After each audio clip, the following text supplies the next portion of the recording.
Hello everyone, how are you doing? This is MD Tech here with another quick tutorial. In today's tutorial, I'm going to show you guys how to change the voice search language on the YouTube mobile app for iPhone and Android devices.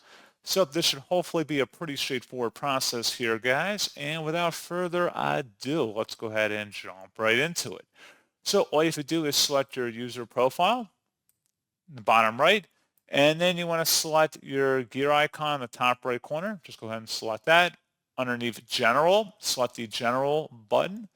On the right side now, go underneath Voice Search Language. Click inside of here, and you can select the default voice search language, and then you would just close out of here to save it. You may need to restart the app for the change to take effect, and that is all you have to do. So pretty straightforward process, guys. And as always, thank you for watching. I do hope I was able to help you out, and I do look forward to catching you all in the next tutorial. Goodbye.